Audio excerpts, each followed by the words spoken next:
Bien, queridos hermanos, Romanos capítulo 1, vamos a leer hasta el versículo 7 y después voy a ocupar bastante tiempo introduciendo la carta y teniendo que todos tengamos una mirada histórica, ¿no es cierto?, a modo de entender el impacto que esta carta ha generado en la historia de la Iglesia. Obviamente va a ser un panorama muy rápido el que vamos a ver, y después sí vamos a hablar de la carta en específico y puntualmente para posteriormente y ya finalmente desarrollar el versículo 1. Leemos desde el versículo 1 al 7. Vamos a ver la presentación que hace Pablo en esta carta. Dice: Pablo, siervo de Jesucristo, llamado a ser apóstol, apartado para el Evangelio de Dios, que él había prometido antes por sus profetas en las Santas Escrituras, acerca de su Hijo, nuestro Señor Jesucristo, que era del linaje de David según la carne, que fue declarado Hijo de Dios con poder según el Espíritu de santidad por la resurrección de entre los muertos, y por quien recibimos la gracia y el apostolado, dice Pablo, para la obediencia a la fe en todas las naciones por amor de su nombre, entre las cuales estáis vosotros, también vosotros, llamados a ser de Jesucristo, y a todos los que están en Roma, amados de Dios, llamados a ser santos. Gracia y paz a vosotros, de Dios nuestro Padre y del Señor Jesucristo. Amén. Muy bien, queridos hermanos. Predicar expositivamente la carta de Pablo a los romanos es, y no exagero en lo que digo, es sumergir a la iglesia en lo que podríamos denominar la teología del Evangelio, hermanos. ¿Por qué? Porque eso es lo que nosotros vamos a encontrar y tendría que ser para nosotros, eso es parte del predicador, del pastor, pero también de los miembros de esta iglesia local, tendría que ser una experiencia poderosa, transformadora, porque vamos a ver una predicación durante el tiempo que nos lleve estudiar la carta, centrada exclusivamente en Cristo. Esta carta, hermanos, ha sido usada por Dios a lo largo de la historia, y vamos a ver un poco eso en la primera media hora quizás de este sermón. Ha sido usada por Dios a lo largo de la historia para provocar cambios trascendentales, lo que comúnmente se llama en la jerga evangélica como avivamiento. Esta carta ha traído convicción de pecado en la historia de la iglesia, ha traído gozo a los creyentes en la gracia de Dios, celo por la misión de la iglesia. Es una carta que nos va a cambiar quizá la perspectiva misionera que nosotros tenemos. Así que empezar esta serie de predicaciones es positivo, hermano, con un enfoque claro, como viendo a Dios como el autor y el fundamento del Evangelio. Eso es vital y es sumamente apropiado. Por esa razón el título de esta primera predicación con la que abrimos la serie: el Evangelio comienza con Dios, y cuando desarrollemos el verso 1 vamos a poder entender mejor ese título. En los primeros capítulos de la carta, a modo de una mirada panorámica de la carta, nosotros vamos a ser confrontados con la realidad, podríamos decir, más dura, pero también la realidad más necesaria, más vital, más urgente para comprender. ¿Y cuál es esa realidad? El hombre en su estado natural está bajo la justa condenación de Dios por causa de su pecado. El pecado es algo que nos atraviesa a todos por igual, no hay excepción. Todos, absolutamente todos los seres humanos, sin distinción, han pecado y han sido destituidos de la gloria de Dios, va a decir Pablo en el capítulo 3, versículo 23. Entonces, ¿qué vamos a aprender? Que el pecado no es una falla moral, el pecado es una rebelión contra un Dios que es santo y que es justo. Así está declarado Dios en su palabra.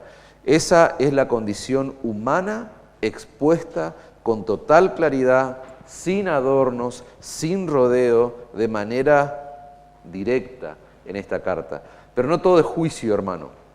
¿Por qué? Porque en medio de esa oscuridad nosotros vemos que resplandece una luz gloriosa, y Pablo se encarga de desarrollarla perfectamente. ¿Y cuál es esa luz gloriosa? La gracia soberana de Dios. A lo largo de esta carta nosotros vamos a ver, hermano, que se despliega esa oferta gratuita del Evangelio. ¿Y cuál es la oferta que Dios nos hace en ese glorioso mensaje del Evangelio? Por pura misericordia, sin ningún mérito alguno en nosotros, Dios extiende su justicia salvadora por medio de la fe total y absolutamente en Cristo Jesús. Esta carta, hermanos, es un relato glorioso donde el pecador culpable puede encontrar el consuelo que su alma necesita, puede encontrar la reconciliación con un Dios justo, puede tomar la determinación de vivir para Él y cambiar su historia. Yo les dije antes que la carta de los Romanos fue central en la vida y en la historia de la Iglesia por casi 2000 años. Es una carta que ha encendido avivamientos, les decía, ha desafiado sistemas religiosos corruptos y ha transformado a hombres que posteriormente van a generar un impacto en la historia del cristianismo. Pablo escribe esta carta aproximadamente 25 años después de que él se convierte a Cristo, ese glorioso episodio que se relata allí en Hechos 9. En ese momento, en el momento en que él escribe y redacta esta carta por inspiración del Espíritu Santo, él ya era un hombre maduro en la fe, un teólogo consagrado, podríamos decir, y un apóstol que claramente había sido y estaba siendo probado en sufrimiento. Y bajo la inspiración del Espíritu Santo, Pablo escribe lo que muchos teólogos han considerado como el tratado teológico más profundo, más claro y glorioso en toda la Escritura. En Romanos, hermanos, todas las verdades del Evangelio van a ver que son desplegadas de manera brillante. La pecaminosidad del hombre, la justicia de Dios, la justicia por la fe, la unión con Cristo, la vida en el Espíritu Santo, la soberanía de Dios, le dije antes, en la salvación, el lugar de Israel, vamos a hablar que se habla también de la nación de Israel, el lugar que tiene Israel en el plan soberano de Dios, la ética cristiana, la misión de la iglesia en el mundo, todo está allí condensado, concentrado en lo que muchos consideran el tratado teológico más profundo contenido en la Sagrada Escritura. De los 66 libros que componen la Biblia, hermanos, Romano podríamos decir que ocupa un lugar singular, un lugar particular. A lo largo de los siglos, cada vez que la iglesia ha enfrentado confusión doctrinal, por ejemplo, cada vez que la iglesia ha enfrentado cierta frialdad espiritual o desviación del Evangelio, ¿qué es lo que vemos nosotros? Que el Señor usa una y otra vez la carta de Pablo a los Romanos como una herramienta, un elemento purificador, un faro para la verdad de Dios, un fuego que trae fuerza, que trae vida, que reaviva a la iglesia. Entonces, yo no sé si están de acuerdo conmigo con todo lo que le acabo de decir, pero Romano ha sido un instrumento usado por Dios para restaurar la pureza del Evangelio a lo largo de la historia de la iglesia. No solamente la pureza del Evangelio, el fervor de la iglesia y la gloria de Cristo como el centro de todo. Por eso, hermanos, mirar la carta de Pablo a los Romanos desde esta perspectiva nos invita a prepararnos. ¿Por qué? Porque estamos entrando, como decimos comúnmente, en terreno sagrado. Si nosotros escuchamos esta carta, el estudio de esta carta, las predicaciones que acompañarán el desarrollo de toda esta carta con oídos abiertos, con corazones rendidos a la voluntad de Dios, podemos estar total y absolutamente seguros de que Dios va a usar su palabra para lo mismo que la viene usando a lo largo de la historia esta carta a lo largo de la historia. Dios va a usar su palabra para renovar nuestra mente, para fortalecer nuestra fe, para purificar nuestra adoración, para transformar nuestras vidas. ¿Por qué? Porque como reza el título de este sermón, el Evangelio comienza con Dios y el poder del glorioso Evangelio de Dios no ha disminuido, hermanos, sino que sigue vigente y seguirá siendo vigente. Así que yo quisiera ahora invitarles, con todo lo dicho, a que veamos el impacto que la carta tuvo en la historia. Y podríamos estar hablando mucho acerca de esto, pero yo traté de resumir en cierta manera lo que esta carta ha significado, por ejemplo, en la vida de algunos hombres que marcaron, podríamos decir, su generación. La carta de Pablo a los Romanos no solamente ha enseñado a los creyentes a través de los siglos, sino que fue un instrumento de conversión, de reforma, fue un instrumento de avivamiento, les decía, en momentos cruciales que tuvo que atravesar la Iglesia del Señor. Podemos comenzar nombrando a Agustín de Hipona, posicionándonos en el siglo IV, allá por el año 386. Este hombre, Agustín de Hipona, era un profesor de retórica. que era la retórica, era una habilidad que se utilizaba en aquel entonces para persuadir y convencer a través del lenguaje. Bueno, este hombre se especializaba en eso y era lo que él hacía, era lo que él enseñaba, vivía en Milán y la historia nos cuenta, de hecho, sus biografías y sus confesiones también, porque ha escrito un libro conocido a lo largo de la historia como Las Confesiones de Agustín de Hipona. La historia nos cuenta que era un hombre que llevaba una vida terrible de pecado, vivía sumergido en la promiscuidad, la fornicación, lo que te imagines, esclavizado total y absolutamente por la lujuria este hombre. La historia le va a llamar, él se va a llamar a sí mismo como el hijo de las oraciones de su madre, porque su madre Mónica, una cristiana piadosa, oraba incansablemente por la conversión de este hombre, y un día es muy interesante cómo comienza su proceso hasta llegar al nuevo nacimiento, porque un día se encontraba allí en la casa de un amigo, cuenta la historia, y él había empezado ya a sentir angustia por su condición delante del Señor. Él podía ver la miseria que había en su corazón. De hecho, se cuenta en la historia que en un momento él ora y dice algo así como, quítame esta lujuria, es como una oración que él hace a Dios, pero no todavía. O sea, él era consciente de la miseria que había en su corazón, pero aún así seguía atrapado, seguía esclavo del pecado.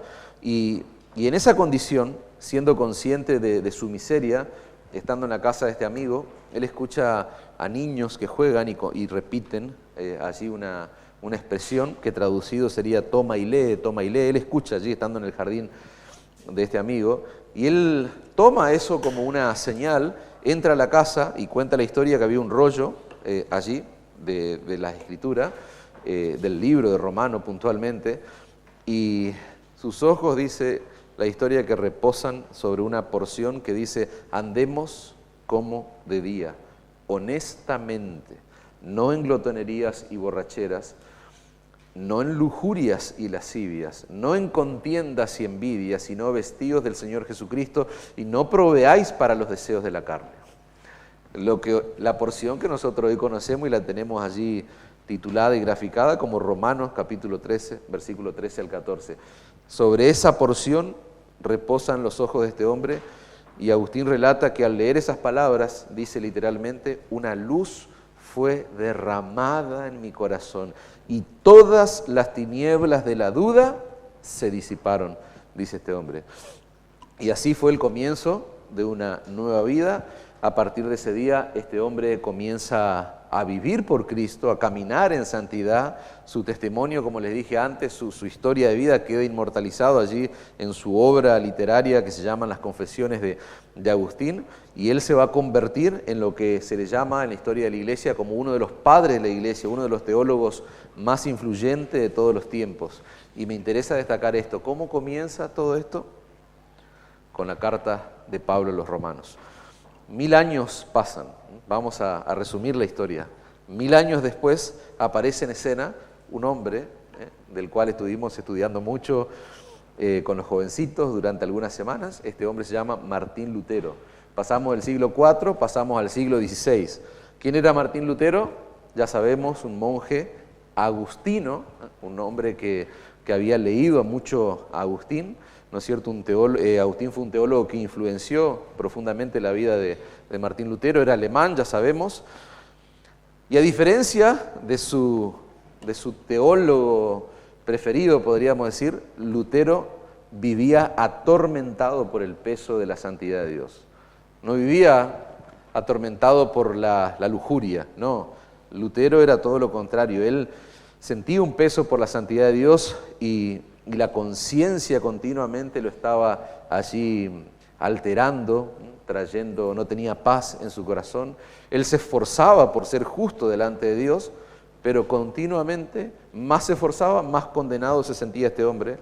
Y en medio de esa angustia, en medio de ese dolor, él, así como Agustín era el hijo de las oraciones de su madre, se podría decir que Lutero era el tormento de sus mentores, de aquellos hombres que que mentoreaban su vida, que lo pastoreaban, y uno de sus mentores lo anima a estudiar teología y a completar su doctorado, lo cual Lutero hace y completa allí en 1512, y a partir de ese momento, ya un doctor en teología, él comienza a enseñar en la Universidad de Wittenberg, adivinen qué, la carta a los romanos. Y entre 1515 y 1516 cuenta la historia que Lutero va a predicar más de 90 horas esta carta, mientras meditaba especialmente en una porción que había cautivado su corazón y su mente y todo su ser, y esta porción era Romanos 1:17, porque en el Evangelio la justicia de Dios se revela por fe y para fe, como está escrito, mas el justo por la fe vivirá. Él reflexionó durante días y noches enteras sobre esa verdad, y Lutero va a escribir en su autobiografía, dice: comencé a entender que la justicia de Dios es aquella por la cual el justo vive como un don de Dios por la fe, y entonces me sentí como si hubiese nacido de nuevo, y como si hubiese entrado al paraíso mismo por puertas abiertas de par en par. La reforma protestante, hermano, comenzó cuando Lutero, iluminado por Romano, entendió que la justificación es por la fe solamente. A partir de ese momento, podríamos decir, y no exagero, Lutero fue cambiado, hermano, pero también el mundo cambió a partir de ese instante, a partir de ese momento en que este hombre llega al conocimiento salvífico de la fe en Cristo. 2 siglos después aparece otro hombre en escena. Saltamos al siglo XVIII ahora. ¿Y quién es este hombre? Conocido en la historia de la iglesia como John Wesley. El corazón de este hombre fue avivado, podríamos decir, fue encendido por ese mismo mensaje que trajo vida a Martín Lutero. Cuenta la historia que John Wesley, un ministro anglicano inglés, estaba como misionero en América del Norte, lo que conocemos hoy como Estados Unidos, y lo curioso de John Wesley es que él era misionero, él iba a llevar el mensaje del Evangelio sin la seguridad de la salvación. Él no estaba seguro de su salvación, sin embargo estaba involucrado en obras misioneras, y en un viaje de regreso de Estados Unidos a Inglaterra, se cuenta que una tormenta muy fuerte azotó la embarcación en la que él venía, y él estaba aterrorizado. Pero en medio del caos, él observa a unos cristianos moravos, era la identificación de estos cristianos, que estaban cantando con una paz, pero inmutable. ¿Y quiénes eran estos cristianos moravos? Bueno, ellos pertenecían a lo que se conocía en aquel entonces como la Iglesia Morava, una denominación reformada con una fuerte tradición misionera, y él observa eso y es como que él quiere tener eso. Entonces, de regreso a Londres, el 24 de mayo de 1738, él asiste a una reunión de esta iglesia donde en ese culto hay un hombre que se para y adivinen qué es lo que va a leer. Va a leer el prefacio del comentario de Lutero sobre Romano. El prefacio del comentario, Lutero posteriormente va a hacer un comentario, va a hacer un libro de la carta a los romanos, y John Wesley está parado, está sentado en esta iglesia escuchando el prefacio.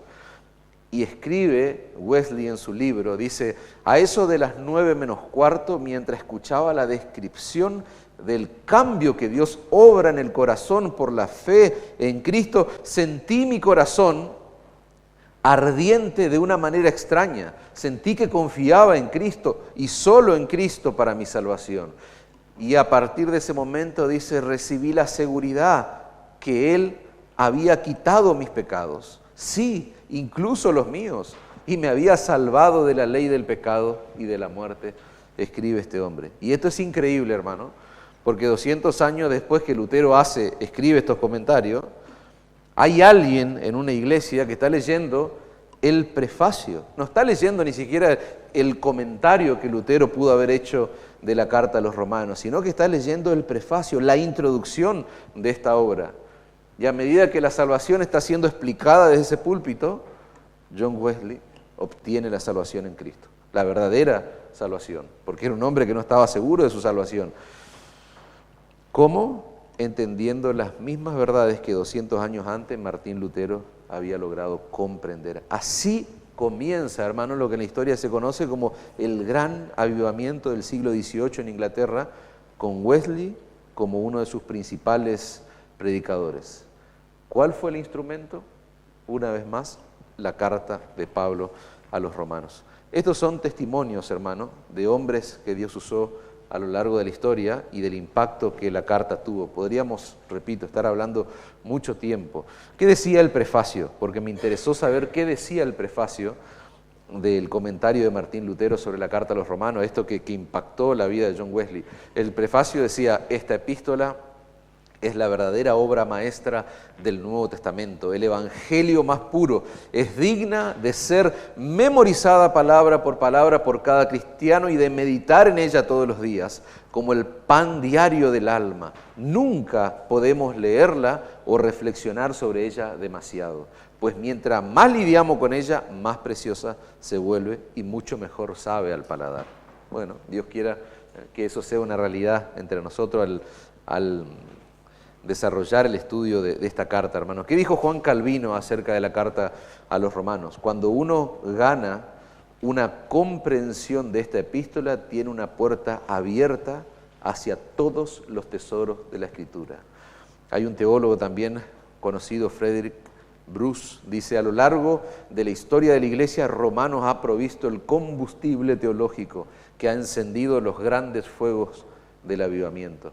James Montgomery Boyce dijo: el estudio de Romanos fue clave en cada avivamiento en la historia. No hay otro libro de la Biblia que haya producido tanto fruto espiritual duradero. Eso es la carta a los romanos, hermanos. Un fuego, me gustaría decir a mí, que siga ardiendo. Es un fuego que siga ardiendo y espero que nos queme, hermanos. Dios usó esta carta, como vimos, para traer convicción a un hombre mundano, pecador como Agustín en el siglo IV. Trajo revelación a este monje confundido allí, a Lutero en el siglo XVI. Y trajo regeneración a Wesley, hermano, 200 años después. En todos los casos, el punto común fue el glorioso evangelio revelado en esta epístola, hermano. Entonces, en cada gran avivamiento de la historia de la Iglesia, la carta a los romanos ha estado presente, al inicio, en el medio o al final, pero la carta ha estado presente, hermanos. Así que oremos y pidámosle al Señor que use esta carta una vez más para que traiga avivamiento a nuestra vida, a esta iglesia local, a las plantaciones en las cuales nosotros estamos trabajando y que el avivamiento llegue hasta donde lleguen las predicaciones expositivas sobre esta carta. Ahora quisiera que nos concentremos unos minutos en la carta misma. El apóstol Pablo, hermanos, escribe esta epístola alrededor del año 58. Si vos buscás, vas a encontrar que algunos dicen 57, otros 56. Está aproximadamente entre el 57 y 58. 25 años después, yo le dije antes, de su conversión allí en Damasco. En ese momento ya Pablo era un teólogo profundo, consagrado, un misionero experimentado, un hombre probado en el sufrimiento, les dije, por la causa de Cristo. Esta carta fue escrita desde Corinto. Durante su tercer viaje misionero, Pablo envía esta carta a través de una hermana, una mujer que aparece allí en la Escritura, llamada Febe. Ella era una mujer de la iglesia en Cencrea. Cencrea era una ciudad portuaria que estaba cercana a Corinto. Eso lo vemos allí en Romanos 16:1. Todo apunta, hermano, a que Pablo estaba físicamente en Corinto durante ese tiempo que él escribe esta carta. En Romanos 16:23 se menciona que estaba hospedado en la casa de Gallo. Y nosotros si empezamos a unir los eslabones, en 1 Corintios 1:14 Pablo dice que había bautizado a Gallo en la ciudad de Corinto. Por lo tanto, hay razones firmes para afirmar que Corinto fue el lugar desde donde Pablo redactó esta carta. Durante ese tiempo Pablo estaba finalizando. La Escritura nos da detalles de que él estaba llevando a cabo una colecta, una ofrenda para los santos en Jerusalén. Y una vez completada la ofrenda, él emprende el viaje hacia Jerusalén, pero en ese mismo viaje él va a regresar, él va a pasar por regiones que ya había visitado y se detiene un buen tiempo allí en la ciudad de Corinto. Es también en Corinto donde Pablo se relaciona con Priscila y Aquila, un matrimonio, conocemos ya la historia, un matrimonio judío que había sido, según Hechos 18, este matrimonio fue expulsado junto con muchos otros judíos, fueron expulsados de Roma durante el edicto de Claudio César. Ahora, ese dato es relevante, hermano, porque muestra cómo la comunidad cristiana de Roma estaba formada por creyentes que habían regresado a la ciudad tras la revocación de este edicto. Muchos fueron expulsados, pero después que se revoca esto, vuelven a la ciudad de Roma. Entonces, como era costumbre en la antigüedad, dice la carta, nos va a decir allá al final ya de la carta, en el capítulo 16, que aparentemente Pablo le dicta la carta, le dicta lo que hay que escribir a un copista o a un secretario, llamémosle así. En Romanos 16, 22 va a decir: yo, Tercio, que escribí la epístola, os saludo en el Señor. Eso era algo muy común, no significa que Tercio fue el hombre que Dios inspiró, no. El hombre, el autor inspirado era Pablo, pero Tercio fue quien escribió las palabras que Pablo seguramente le dictaba. Eso era una práctica habitual, así que si leen esa porción, no entren en duda con todo lo que yo le estoy diciendo, no, simplemente era una práctica que ya está confirmada en la historia de los escritos bíblicos, hermanos. ¿Cuál fue el propósito de esta carta? Bueno, vamos a ver que hay muchos temas tratados. Yo intenté resumir hoy una lista ahí que se las dije muy rápidamente, pero hay un eje central, hay un eje temático claro y específico en la carta, y es el Evangelio de Dios, hermano. El Evangelio comienza con Dios, su contenido, su necesidad, su poder salvador, sus implicaciones, tanto para judíos como para gentiles por igual. Ese es el eje central de la carta. Pablo va a expresar sin ningún tipo de ambigüedad, Romanos 1:16, no me avergüenzo del Evangelio. ¿Por qué? Porque es poder de Dios para salvación a todo aquel que cree, al judío primeramente y también al griego. Entonces Romanos es una exposición densa, gloriosa y sistemática, hermano, del Evangelio eterno. Por eso decíamos antes, es una teología del Evangelio. Es el despliegue progresivo de cómo Dios justifica al pecador por la fe, cómo lo transforma por el poder de su Espíritu Santo y lo conduce a la gloria eterna. Cada capítulo, hermano, es una joya doctrinal que revela aspectos fundamentales de la gracia de Dios en Cristo, y ese va a ser nuestro desafío durante el estudio de esta carta. ¿A quién fue dirigida? Claramente, esa es una respuesta obvia. Fue dirigida a los cristianos que están en la ciudad de Roma. Ahora, es interesante que la tradición católica apostólica romana sostiene que fue Pedro quien plantó esta iglesia. Pero eso no es verdad, porque no hay evidencia bíblica ni histórica que respalde tal afirmación, hermano. Tampoco podemos decir que fue Pablo, porque él mismo va a reconocer en la carta que aún no los había visitado, no había llegado hacia ellos. Lo más probable, hermanos, y esto es lo que está consensuado por distintos estudiosos y eruditos, lo más probable es que esta iglesia fue plantada por judíos que se convirtieron allí en el día de Pentecostés. Cuando ellos regresan a Roma, se cree que ahí ya empezó la expansión del Evangelio en esta región. En Hechos capítulo 2, de hecho, se menciona la presencia de judíos provenientes de Roma, dice el texto bíblico. ¿Entre quiénes? Entre aquellos que están escuchando el glorioso sermón de Pedro allí en el pórtico de Salomón. La iglesia de Roma era mixta, hermanos. Esa era su composición, compuesta por judíos como por gentiles. Pablo menciona a los judíos al menos en 14 ocasiones durante el desarrollo de su carta, y cita el Antiguo Testamento más de 50 veces, lo cual indica que un contenido tan saturado de un lenguaje judío y de referencias al Antiguo Testamento, eso nos da a nosotros a entender que los lectores de esta carta tenían conocimiento de las Sagradas Escrituras hebreas. En Romanos 2:17, por ejemplo, dice: he aquí, tú tienes el sobrenombre de judío y te apoyas en la ley. A los destinatarios, él lo está llamando de esa forma. En Romanos 4:11 habla de Abraham como nuestro padre, lo cual implica una conexión con los judíos. En Romanos 7:1 también parece dirigirse a quienes conocen la ley. Otra referencia clara y directa hacia los judíos. Sin embargo, él se va a dirigir de muchas maneras y en muchas formas a los gentiles también. El término gentil o el término griego aparece al menos 23 veces en la carta. En Romanos 3:29, él hace una pregunta retórica. ¿Es Dios solamente Dios de los judíos? ¿No es también Dios de los gentiles? Ciertamente también de los gentiles, dice Pablo. Por lo tanto, repito, el consenso que hay entre los estudiosos y los eruditos es que la iglesia en Roma estaba compuesta por una comunidad mixta, judíos y gentiles convertidos. Probablemente un buen número de gentiles. Pablo expresa su deseo ferviente de visitarlos desde hace tiempo, pero él estaba impedido de hacerlo. Les escribe con el propósito de presentarse a sí mismo.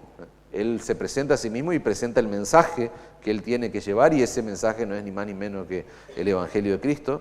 Romanos 1, versículo 11 al 12, también revela el propósito por el cual escribe, para fortalecer la fe de estos creyentes, y vamos a ver que también le va a escribir a ellos para pedirle apoyo, ¿no?, para una futura misión que él quería llevar a cabo en España. Es decir, él quería usar Roma como una plataforma para poder llegar a España. Pablo había predicado el Evangelio desde Jerusalén hasta el Ilírico, una región de Europa que hoy posiblemente sea lo que se considera como Albania.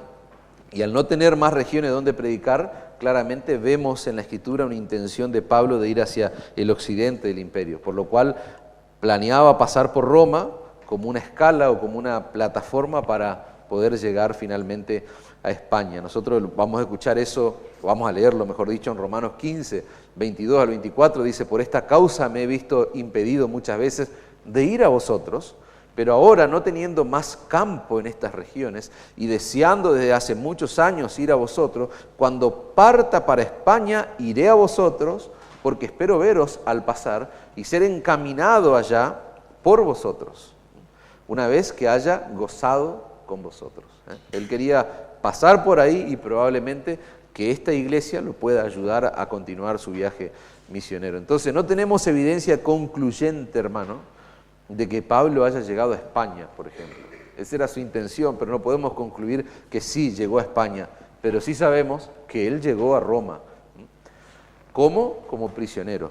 ¿Cuándo vimos eso? Cuando estudiamos el libro de Hechos 25, versículo 11. Allí se menciona que él tiene que comparecer ante el emperador. Entonces, él llega a Roma, y eso fue posible gracias a que él usa como un recurso estratégico la ciudadanía romana, lo cual le permite comparecer ante el emperador. Entonces, esta carta, hermanos, no es solamente una joya teológica, y con esto ya cierro la frondosa introducción que tuvimos de la carta. No es una joya teológica, es una carta pastoral, misional, como les dije antes, profundamente cristocéntrica. Es el Evangelio eterno, revelando la justicia de Dios dirigida a todo aquel que cree, hermanos. Romano no solamente transformó la vida de Pablo, traté de mostrarle que impactó también generaciones, que impactó a la iglesia de Cristo, y hoy, por la gracia de Dios, continuará transformando corazones en esta iglesia local. Yo estoy convencido de eso, hermano. Conforme vayamos avanzando versículo a versículo, Dios quiera que esta carta traiga edificación a nuestra vida, pero también salvación a aquellos que la necesitan y que hoy se encuentran sin Cristo en este mundo. Versículo 1, Pablo, siervo de Cristo Jesús, llamado a ser apóstol, apartado para el Evangelio de Dios. ¿Están de acuerdo conmigo en que no hay ningún adorno en esa salutación? No hay una introducción emotiva, no hay apelaciones humanas. Pablo abre esta carta como quien entra, diríamos, a tierra sagrada, a un terreno sagrado. Él lo hace de manera teológica, de manera poderosa, podríamos decir. En este primer versículo hay una concentración gloriosa de identidad de llamado, de comisión y de propósito, hermanos. Cada palabra está cargada, podríamos decir, de teología. Cada palabra está cargada de un significado eterno. Cada palabra tiene implicaciones 2000 años después para esta iglesia local, hermanos. Repito, 2000 años después, cada palabra que están expresadas en esta salutación tiene implicaciones para la iglesia y para nuestra esperanza futura. Vamos a enfocarnos solo en este versículo hoy, hermano, y vamos a poner nuestra atención en ciertos términos o palabras que aparecen allí en este versículo tan breve. En primer lugar, el autor, quien escribe. Ahí aparece Pablo. Vamos a hablar de Pablo, vamos a ver el significado o el impacto que tiene que él se identifique como siervo, sería la segunda palabra, como llamado, apóstol y apartado. Yo no sé si están de acuerdo conmigo, pero hay tanto contenido en una oración muy breve. Veamos a Pablo como ese hombre que fue transformado por Cristo, porque este hombre no toda la vida fue Pablo, él fue Saulo también. En la antigüedad las cartas no comenzaban como nosotros, bueno, ya hace mucho que no escribí, no sé si, bueno, debe haber alguna generación acá que ha escrito cartas convencionales, pero ¿cómo comenzábamos nosotros? Poniendo el destinatario en primer lugar. Bueno, en la antigüedad no era así. Las cartas se escribían con el nombre del autor al inicio.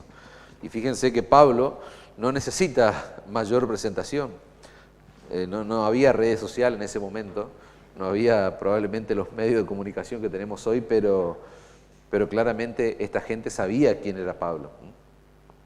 Detrás de ese nombre había una historia redentora, podríamos decir. Antes de ser Pablo, ¿quién era él? Él fue Saulo, Saulo de Tarso, identificado en la palabra de Dios como fariseo, hebreo de hebreos. Era una forma, esa era una expresión, una manera de decir, en mi familia no hay sangre mixta. En mi familia ni por cerca hay un gentil. Yo soy puro, el puro judío. La palabra identifica a este Saulo de Tarso como perseguidor de la iglesia. No podríamos afirmar que era asesino, que mataba a cristianos, pero sí que entregaba para que sean muertos, asesinados los cristianos. Él tenía la aprobación del Sanedrín para llevar a cabo toda esa cacería, llamémosle, de creyentes. Perseguía a la iglesia de Cristo. Él confiaba en su linaje. Él tenía un celo por el judaísmo y en su cumplimiento externo de la ley. Era un hombre religioso, pero estaba muerto espiritualmente. Él tenía un celo por el cumplimiento de la ley, él creía que cumplía la ley a rajatabla, pero era un hombre muerto espiritualmente. Pero todo eso cambia, hermanos, cuando es interceptado, nada más y nada menos que por el Señor Jesucristo camino a Damasco, Hechos capítulo 9. Fíjense que la Escritura va a relatar allí que no fue una decisión voluntaria, fue una intervención soberana. Él iba precisamente a perseguir a los cristianos, a perseguir a la iglesia de Cristo. Y en ese momento Él es derribado, es cegado, dice la Escritura, y es salvado, hermano, por el Señor Jesucristo. Cristo se identificó con su iglesia, porque Cristo le va a decir, Saulo, Saulo, ¿por qué me persigues? ¿Por qué me persigues? Y esas palabras que el Señor le dice a Pablo en el momento de su conversión, es un recordatorio glorioso para nosotros, hermanos, de que Cristo ama y se identifica con su iglesia. Entonces, atacar a la iglesia es atacar al mismo Cristo. Atacar a la iglesia es atacar a la cabeza, al dueño, al amo de la iglesia. ¿Por qué? Porque la iglesia no es una institución. La iglesia no es algo sin sentido. La iglesia no es algo del pasado, no es un club. La iglesia es el cuerpo de Cristo, por lo cual cualquier ataque que reciba es un ataque directo a la cabeza de la iglesia. Eso nos hace caer en la cuenta, hermanos, a todos y cada uno de nosotros, de cómo nosotros debemos tratar a la iglesia de Cristo, con la reverencia con la cual debe ser tratada por sus integrantes, por sus miembros. Nosotros debemos cuidar la pureza de la iglesia de Cristo. servir a los creyentes que componen la iglesia de Cristo. Lisa y llanamente podríamos resumir todo eso en amarla. ¿Por qué? Porque Cristo amó a la iglesia y dio su vida por ella. Entonces ese es el llamado que nosotros tenemos en la Escritura. Y cuando nosotros vemos a este hombre identificarse, Pablo, aquel que fue transformado, era un perseguidor, era un miserable, pero ahora es Pablo, aquel que fue salvado por el Señor Jesucristo en el preciso momento cuando él estaba atacando a Cristo. Ahora Pablo dice que él es siervo de Cristo Jesús. En otras palabras, lo que él está diciendo es que él es esclavo por amor, porque esa palabra debe resonar fuerte en nuestras mentes y en nuestros corazones. La palabra griega traducida como siervo, lo hemos dicho ya muchísimas veces, es una palabra que se traduce doulos, y el significado más fiel, más específico, más puntual, podríamos decir, es esclavo. O sea, no hay discusión al respecto. Nosotros debiéramos tener siempre claro en nuestra mente. El siervo tiene dignidad. Un esclavo no tiene dignidad. Entonces, la palabra más fiel con la cual se puede traducir ese término es esclavo. Pablo no usa esta palabra con vergüenza. Él no está usándola con vergüenza, él la está usando con gozo, no quiero decir orgullo, sino gozo, hay gozo en su corazón. Él era esclavo de un amo glorioso, de un amo benevolente. ¿Y cuál era su amo? Cristo Jesús. En el Antiguo Testamento se podría decir que había 3 tipos de identificación o 3 tipos de esclavitud. Yo quisiera concentrarme en el último, que es precisamente del cual se habla en nuestro texto. Un esclavo podía escoger quedarse con su amo por amor, aunque tuviera la libertad legal para irse. Eso lo pueden encontrar allí en Éxodo capítulo 21, versículo 5 al 6. Había esclavos que vivían allí y recibían alimentos y demás, y ya con eso era suficiente. Es como, no sé, tener un animal que le da de comer para que viva y siga sirviendo, básicamente. Había otros que recibían una paga, pero había otros que estaban en peor condición, comparado con las otras 2 condiciones. Bueno, ese es el tipo de esclavo que se está identificando en este pasaje. Y ese tipo de esclavo recibía una marca en su oreja. ¿Por qué? Porque hablaba de una sujeción voluntaria a un amo que de pronto ellos consideraban como benevolente. Había esclavos que tenían buenos amos, entonces se horadaba, si no me equivoco el término, se perforaba la oreja, básicamente. Y Pablo está diciendo, ese tipo de esclavo soy yo, ese soy yo. ¿Y saben qué? Cuando nosotros miramos esto, nosotros no estamos fuera de esa realidad. ¿Por qué? Porque eso somos nosotros. Pablo fue libre en Cristo, pero al mismo tiempo fue esclavo por amor. Y esa es la realidad de todo verdadero creyente. Somos libres en el Señor Jesucristo, pero esclavos por amor. Cristo no es solo Salvador. En algunos contextos se dice, bueno, que Cristo puede ser el Salvador, pero no el Señor. Eso es mentira. Eso es mentira, eso atenta contra la doctrina del señorío de Cristo. Cristo es Salvador y es Señor, Él es amo. Él nos compró a precio de sangre, 1 Corintios 6:20. Él no te salvó para que vos sigas siendo dueño de vos mismo. Si vos sos un genuino creyente, vos no sos tu dueño, ahora le perteneces a Cristo. Cristo te salvó para que seas suyo, no parcialmente, completamente. Entonces, los esclavos de Cristo, hermano, hay algo maravilloso que en la Escritura pone delante de nuestros ojos y hasta es complejo entenderlo. ¿Por qué? Porque la Escritura dice que los esclavos reinarán con Él. O sea, nosotros vamos a reinar con Él. Y eso es una paradoja, no fea, es una paradoja gloriosa. Es algo que no lo podemos entender, pero al mismo tiempo no deja de ser una verdad gloriosa. ¿Por qué? Porque en su reino eterno, los siervos fieles, los esclavos fieles, ellos van a escuchar estas palabras: bien, buen siervo fiel, en lo poco fuiste fiel, sobre mucho te pondré, entra en el gozo de tu Señor. Yo no sé vos qué pensás, pero esas son las palabras con las que mi alma se alimenta día a día. O sea, el poder mirar esa realidad futura y anhelar que el Señor me diga, bien, buen siervo fiel, en lo poco fuiste fiel, sobre mucho te pondré, entra en el gozo de tu Señor. Esa es la promesa que recibimos todos aquellos que somos libres por Cristo, pero esclavos por amor, y vamos a reinar con Él. Y Pablo sabía eso, hermanos. Pablo estaba convencido de eso. Por eso es lo primero que él resalta allí en su identificación, en el saludo para con esta iglesia. Pablo dice que él fue llamado también. Yo le dije un pasaje contenido de teología. Bueno, no solamente siervo o esclavo, sino llamado. Esa palabra llamado nos habla de una convocatoria que hace la gracia de Dios. Pablo fue convocado por la gracia de Dios, y vaya que hay gracia a lo largo y a lo ancho de todo el relato de su conversión. Si hay algo que rodea la conversión de Pablo es gracia y pura gracia. Y en esta misma carta se va a decir, cuando abundó el pecado, sobreabundó la gracia. Y eso él lo sabía por experiencia propia. Pablo no se autoproclamó, hermanos, él no se postuló. Él fue llamado por gracia desde antes de nacer. Gálatas 1:15 va a decir, pero cuando agradó a Dios, que me apartó desde el vientre de mi madre y me llamó por su gracia. ¿Para qué? Para revelar a su Hijo en mí, para que yo le predicase entre los gentiles. Es lo que dice Hechos 9. Yo tengo un propósito. Mi objetivo, ¿cuál es? Es que lleves el Evangelio a los gentiles.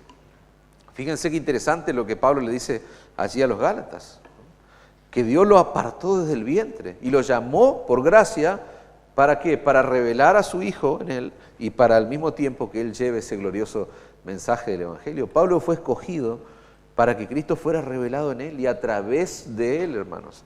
Esa palabra llamado implica un llamamiento eficaz, no simplemente una invitación general, no, un llamamiento eficaz, un llamamiento irresistible. ¿Por qué decimos irresistible? Claro, él dice, dura cosa es dar coces contra el aguijón. Él se estaba golpeando, él venía resistiéndose, sí, pero esa resistencia era, ¿cómo podríamos decir? Ingenua. Esa resistencia era infantil. ¿Por qué? Porque cuando el Señor se apareció allí, él no se pudo resistir, hermano. Y Pablo refleja la realidad del hombre. Vamos a hablar de esto cuando hablemos del capítulo 10 de la Confesión. No quiero meterme ahora en ese detalle, pero a veces nosotros cuando nos acercamos a esa verdad teológica, la gracia irresistible, que muchos prefieren denominarla como el llamamiento eficaz. ¿Por qué? Porque gracia irresistible puede ser confuso, porque el hombre se resiste o no. Y nosotros a veces pecamos de ignorar detalles de esa doctrina, no se puede resistir. No, la realidad es que el hombre se resiste a la gracia de Dios hasta que Dios determina en el momento que Él quiere y cómo Él quiere y destruye esa resistencia. ¿Es irresistible? Sí, pero durante un tiempo y mientras Dios lo permite el hombre se resiste. Pero este llamado del cual Pablo habla es un llamado eficaz, un llamado que es imposible de resistirlo. No es una invitación. Pablo fue llamado por Dios y eso habla del llamado soberano que produce cuando Dios ordena algo. A los que predestinó, va a decir Romanos 8:30, a estos también llamó. Y ese llamado tiene un propósito. ¿Cuál es el propósito? Ser testigo, es lo que se ve en la vida de Pablo, ser enviado, ser transformado. Pablo fue llamado conforme al propósito de Dios, Romanos 8:28. En Romanos 5:9 dice que Pablo fue llamado para ser salvo de la ira de Dios. Fue llamado para ser santo delante de Dios, Romanos 1:7. Fue llamado por su misericordia, Romanos 9:16. Fue llamado por gracia, Romanos capítulo 11, versículo 6. ¿Y sabés qué es lo maravilloso de todo esto? Que no solamente esto aplica a Pablo, esto aplica a vos también. Vos también fuiste llamado. Vos hoy estás siendo llamado por la predicación del glorioso Evangelio de Cristo a la luz de lo que Pablo ha dejado escrito en esta carta, inspirado por el Espíritu Santo. Vos estás siendo llamado. Pero repito, este es un llamado que no lo hace el pastor, Dios te está llamando. a que puedas vivir para Cristo, a que puedas servir a su iglesia, a que puedas mostrar su gloria. Tu vida no es un accidente. El hecho de estar hoy acá en este lugar no es un accidente, no. No existen los accidentes en los planes que Dios tiene, no, es intencional. Y Dios está haciendo un llamado santo a tu vida. Pero Pablo también se identifica como apóstol, llamado a ser apóstol. ¿Y quién era un apóstol? Alguien enviado con total autoridad, alguien con una autoridad delegada por Cristo. Pablo fue llamado a ser apóstol, es decir, un enviado especial. Y en el sentido técnico de la palabra, fue uno de los pocos que vieron a Cristo resucitado y de los que fueron enseñados, instruidos, discipulados, sería la palabra, por Cristo mismo. Hechos capítulo 1, verso 21 al 22, 1 Corintios 15, 8, para que tomen nota allí. Pablo no solo predicó el Evangelio, él fue parte del fundamento apostólico de la iglesia, hermanos. Efesios capítulo 2, versículo 20. Su enseñanza tiene autoridad divina. Y esto nos pone a todos en la cuenta, hermano, de que en esta era, en esta generación, es imposible que haya apóstoles como el apóstol Pablo. Hoy ya no hay apóstoles como Pablo, hermanos, pero hay una iglesia edificada sobre el testimonio apostólico, sobre la doctrina apostólica. La Escritura es nuestra máxima autoridad, decimos siempre, en lo que tiene que ver con nuestra fe, en lo que tiene que ver con nuestra vida. Nuestra fe, tu fe debe estar cimentada en la doctrina apostólica. Tu fe tiene que estar cimentada en las verdades maravillosas del Evangelio que fueron proclamadas y que son allí desarrolladas en la doctrina apostólica, no en emociones, no en elocuencia de un hombre, no en motivaciones, no en métodos, no en tradiciones, no, todo lo contrario. Tiene que estar cimentada en la doctrina apostólica, hermanos. Fíjense qué interesante porque cierra este pasaje, esta porción que estamos estudiando. Pablo dice, apartado para el Evangelio de Dios. Y este es el punto más alto del versículo, hermanos. Esta expresión final es el clímax del versículo. ¿Por qué? Porque todo lo anterior, todo lo que viene él desarrollando en esta presentación sirve como para este propósito, o sea, para llegar a este propósito, para llegar a decir que él fue apartado para el Evangelio de Dios. No simplemente apartado del pecado, o no simplemente apartado para salvación, sino que la idea es consagrado exclusivamente al Evangelio. Es decir, su vida fue reorientada, hubo un cambio radical en dirección, su vida fue redirigida, fue, en términos informáticos podríamos decir, fue reconfigurado, ¿no? Por una sola causa. ¿Cuál? El Evangelio eterno de Dios. No cualquier evangelio. Lo que decíamos antes, no un mensaje humano, no un mensaje motivacional, basado en los sentimientos humanos, basado en el moralismo, no, el Evangelio de Dios. Su origen está en el corazón de Dios. Siempre decimos, el Evangelio es diocéntrico, comienza con Dios. Su contenido es Cristo Jesús. ¿Y cuál es el propósito del glorioso Evangelio? La gloria de Dios, hermano. Repito, el origen está en el corazón de Dios, el contenido es Cristo Jesús y el propósito es la gloria de Dios. Y Pablo va a decirle a los corintios, ay de mí si no predico el Evangelio. Claro, porque él fue apartado para el Evangelio de Dios. Este es el Evangelio de Cristo. El Evangelio de Dios es el Evangelio de Cristo. Cristo es su tema central, su fundamento, su meta. Todo verdadero evangelio es cristocéntrico. Cuando quitaste a Cristo del evangelio, eso ya dejó de ser evangelio. Eso es cualquier cosa. Eso es una distorsión. Este es el glorioso evangelio eterno, como le llama Apocalipsis 14:6, hermano. Ese glorioso mensaje del evangelio eterno de Dios será predicado hasta que Cristo venga. Y en la eternidad, qué glorioso esto, hermano, en la eternidad nosotros seguiremos celebrando los frutos de este glorioso evangelio. ¿Y cuál es el fruto del glorioso evangelio? Hombres y mujeres redimidos, adorando al Cordero de Dios que se inmoló por nosotros, como dice allí Juan en el libro Apocalipsis, adorando al Cordero de Dios por los siglos, eternamente y para siempre. Dios nos ayude, hermanos. Amén. Conclusión, hermanos. Esa expresión, el Evangelio de Dios, así como fue la identidad de Pablo, es tu identidad, es nuestra identidad, es nuestra misión y es nuestra esperanza, hermanos. El verso 1 de Romanos, sobre el cual estuvimos trabajando todo el sermón no es una simple salutación, no es una simple presentación. Vimos que está cargado de un contenido teológico muy profundo. El verso 1 es un retrato glorioso, hermano, de un hombre completamente capturado por una realidad. ¿Cuál es la realidad que capturó, que impresionó, que transformó a Pablo? El glorioso evangelio de nuestro Señor y Salvador Jesucristo. Pablo no comienza con teoría, él está comenzando con su identidad. Él es esclavo por amor, decíamos. Él ha sido llamado por la gracia irresistible de Dios. Él fue enviado con autoridad, él fue apartado por una sola causa, el evangelio eterno que tiene su origen en Dios mismo. El evangelio comienza con Dios, decíamos antes. Entonces Pablo fue salvado por ese evangelio, Pablo fue llamado por ese evangelio, Pablo fue apartado para proclamar, vivir, sufrir y morir por ese evangelio. ¿Y sabés qué es lo increíble de todo esto?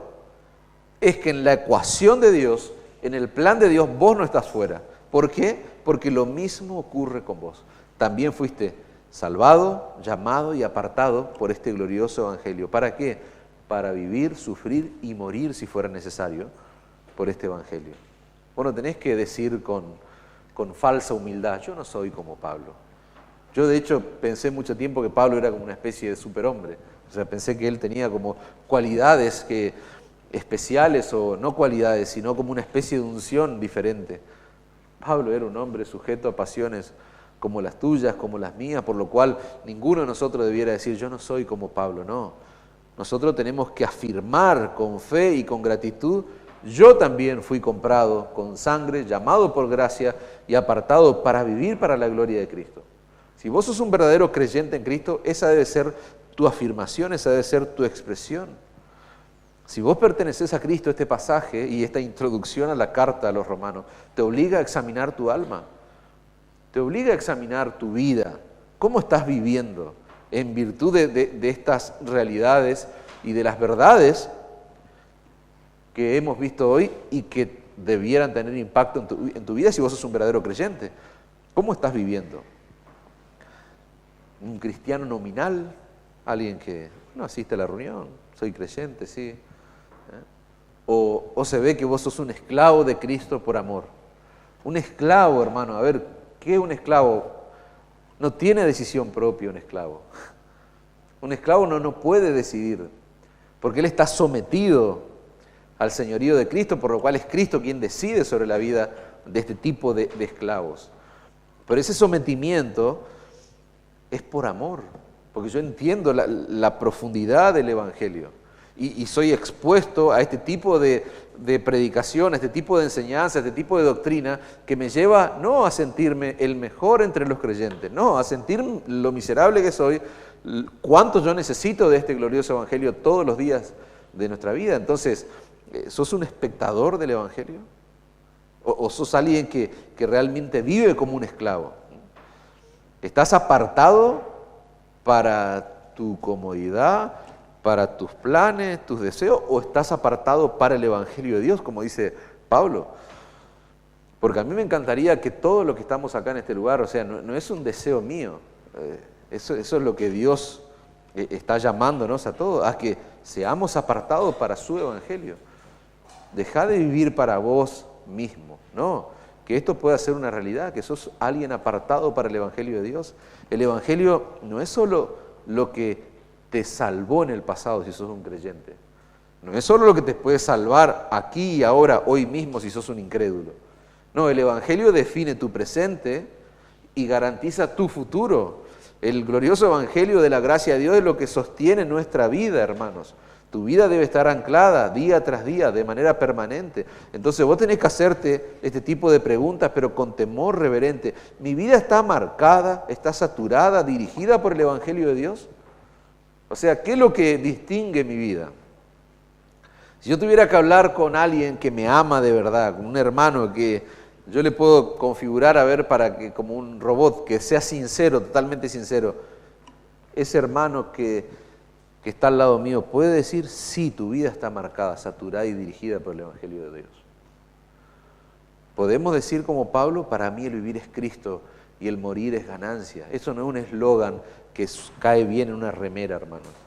No, eso tiene que ser una realidad en tu vida, que de verdad para vos el vivir sea Cristo y el morir es ganancia, y no lo decide palabra, hermano, no es pura palabrería.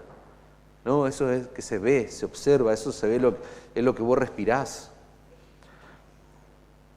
A los que están acá y que no son creyentes y que no tienen el testimonio en su corazón de que pertenecen a Cristo, aquellos que no han rendido su vida a Cristo, escuchá bien la frase, te la voy a decir de nuevo por las dudas.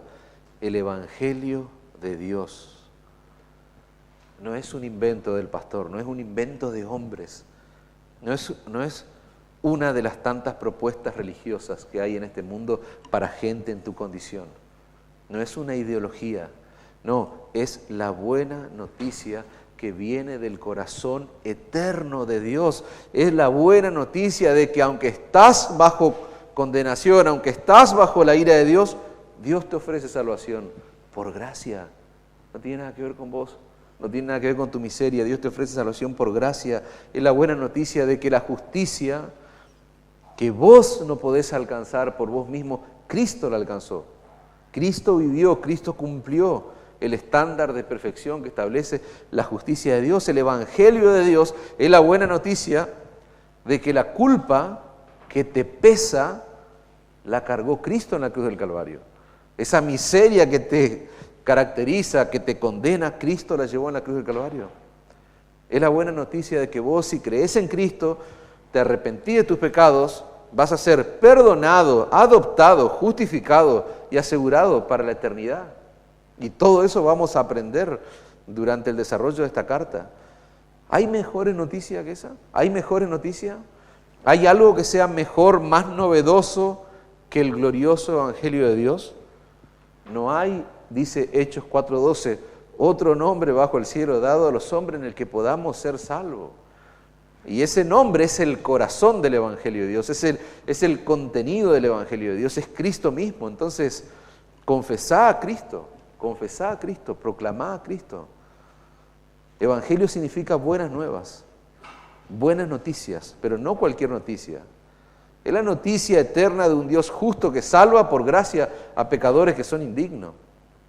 Es la buena noticia saber que el Dios santo, quien tiene que juzgarte, decide amarte. ¿Hay algo más increíble que eso, hermano? Es la buena noticia de saber que vos no tenés que vivir como un esclavo de la culpa, un esclavo del pecado. No, porque Cristo ya murió en tu lugar, Cristo pagó por esa miseria. Es la buena noticia de saber que si estás verdaderamente en Cristo, nada, absolutamente nada, te va a separar de su amor. Y eso es lo que vamos a ver cuando estudiemos Romanos capítulo 8. ¿Qué nos separará del amor de Dios? Nada. Absolutamente nada. El evangelio de Dios, hermano, es la buena noticia de saber que tu eternidad no depende de lo que vos puedas hacer por Dios. Nada puedes hacer por Dios.